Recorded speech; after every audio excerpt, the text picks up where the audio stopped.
ჩვენი მთავარი ამოცანა არის, რომ საზოგადოება, ჩვენი პოლიტიკური ცხოვრება დაუბრუნდეს ქართულ პოლიტიკურ კულტურას და გარედან თავსმოხვეული სიძულვილი იქნას შემცირებული.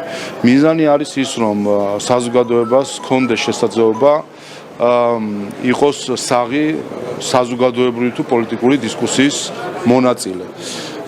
ლანძღვა გინება, უხამსობა, თავდასხმა ვერბალური და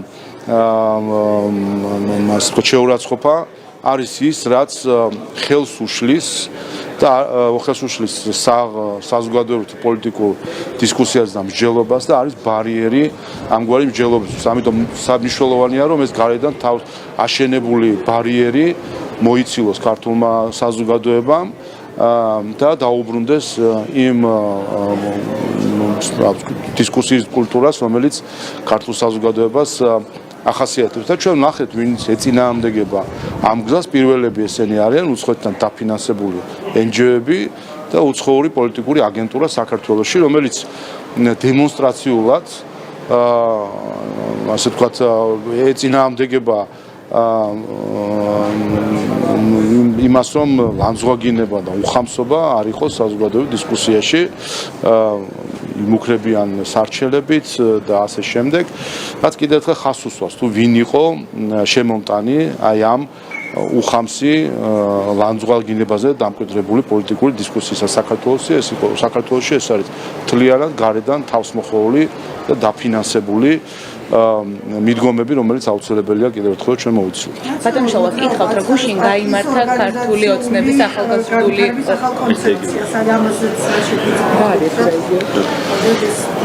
მნიშვნელოვანია, რომ საზოგადოების ყველა ჯგუფი და განსაკუთრებით ახალგაზრდობა იყოს ჩართული სახელმწიფოს აღმშენებლობაში და აღმშენებლობის შესახებ მსჯელობაში.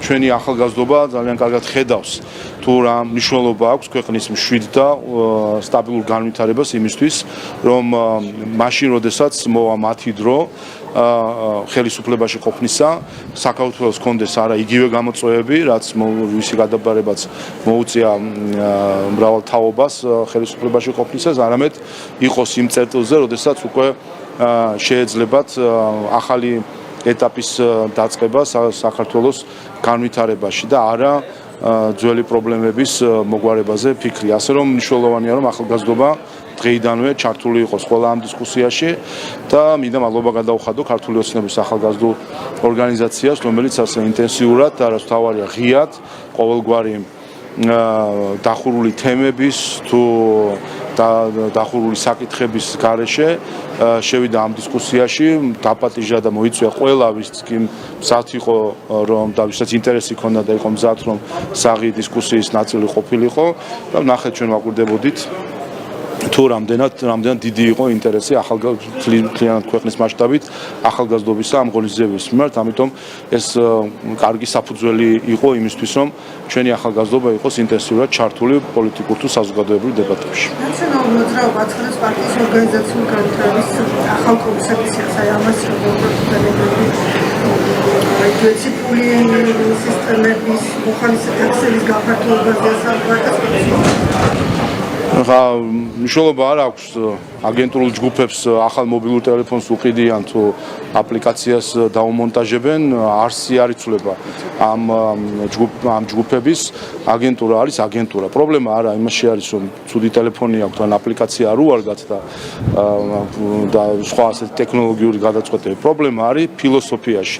როდესაც ემსახურების სხვას და არასაკუთარ ხალხს, იქ არაფერი არ გამოვა ამ საქმიდან და ეს არის მთავარი რაც რის ილუსტრაციაც მოხდა ბოლო პერიოდში მათი მხრიდან და ეს არის რაც დაინახა ჩვენმა საზოგადოებამ, ასე რომ კი ბატონო შეიძლება გქონდეთ ბევრი აპლიკაცია და სხვადასხვა კორპორატიული დიზაინის გადაკეთებით იყო დამოკიდებული, მაგრამ არაფერი არ შეიცვლება მათ არსში და ამიტომაც რა თქმა უნდა მნიშვნელოვანი არის პროცესი ილუსტრაციის, რომელიც მიმდინარეობს. ბატონ შალვა, დაპირისპირებაზეც გიხავთ ოპოზიციაში, ნაციონალურ მოძრაობაში არის შიდა დაპირისპირება და ასევე ალიანსშიც არა ერთიანობა, აი ცალკე ესეც მშობლი.